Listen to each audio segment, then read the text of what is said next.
일제강점기 강제징용 피해 배상 판결에 따른 한국 내 일본 전범기업 자산 강제 매각 움직임을 놓고 일본 정부 당국자들로부터 한국에 대한 경고 협박성 발언이 잇따르고 있습니다.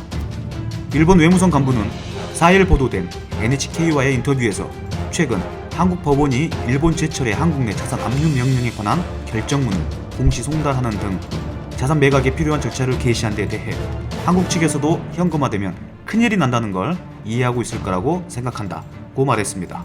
이에 따라 일본 측이 주장하는 징용피해 배상 판결과 관련한 한일 관계에 심각한 영향을 미칠 사태가 대체 어떤 것을 의미하는지에 대한 관심이 커지고 있습니다. 일본 정부는 그동안 일본 제철 등 자국 기업이 한국 법원으로부터 징용피해 배상 명령을 받을 때마다 외교 경로 등을 통해 한국 정부에 항의하는 한편 공공연히 대항 조치를 취할 수 있다는 입장을 밝혀왔습니다. 일본 정부는 징용 피해자 등에 대한 배상 문제는 1965년 한일 청구권 협정 체결 당시 한국에 제공된 총 5억 달러 상당의 유무상 경제 협력을 통해 모두 해결됐다며 한국 대법원 판결 자체가 한일 청구권 협정 위반이자 국제법 위반이라고 주장하고 있죠. 특히 일본 정부는 작년 7월 반도체 디스플레이 관련 핵심 소재를 시작으로 한국에 대한 일련의 수출 규제 강화 조치를 발동, 실제로 징용피해 배상 판결에 대한 보복에 나선 것으로 간주되고 있습니다.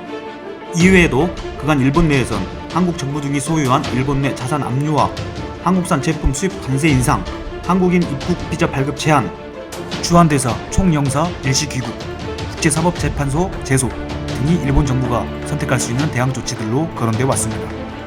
특히 아소다로 부총리 겸 재무상은 월간 군계이 슌주 2020년 1월호와의 인터뷰에서 만일 한국 측이 민간기업 자산 현금화 등을 실행한다면 이쪽엔 한국과의 무역을 재검토하고 금융제재를 단행하거나 하는 등 여러가지 방법이 있다며 경제-금융제재를 시사했었습니다.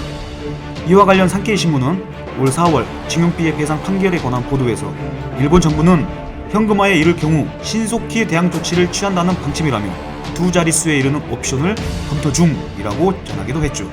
그러나 한국이 일본 기업의 압류 자산을 현금화할 경우 한국에 금융 제재를 하겠다는 아소다로 일본 부총리의 발언에 대해 한국에는 충격이 없고 일본 피해가 더 큰 조치일 뿐이라는 분석이 나왔습니다.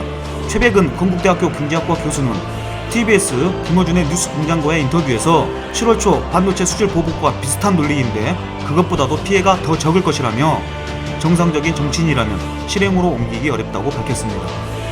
최 교수는 국내에 있는 일본 자금 중 1년 내에 만기가 돌아와 회수 가능한 단기 자산은 6월 기준 111억 달러에 불과하다며 국내 은행은 대체할 수 있는 유동성 자산을 충분히 확보하고 있다고 설명했습니다. 또 일본에 대한 의존도가 높았던 반도체와 달리 일본 자금이 철수해도 달러, 유로, 위안 등 대체 선택지가 많다는 점도 덧붙였습니다.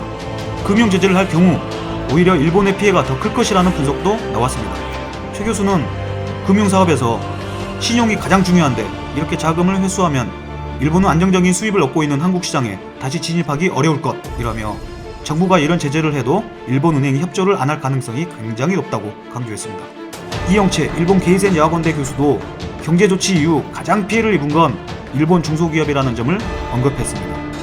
이 교수는 현재 아베 신조 일본 총리의 불안한 정치적 입지를 언급하며 금융제재 조치가 현실화될 경우 경제인들이 아베 총리의 사임을 촉구하며 들고 일어날 것이라고 밝혔습니다. 그러면서 전형적인 한국 때리기식 정치적 발언일 뿐이고 일본 미디어들도 크게 신경 쓰지 않는다며 오히려 우리나라 보수 언론이 이상하게 크게 다루는 것이라고 지적했습니다. 지금까지 시청해주셔서 감사합니다.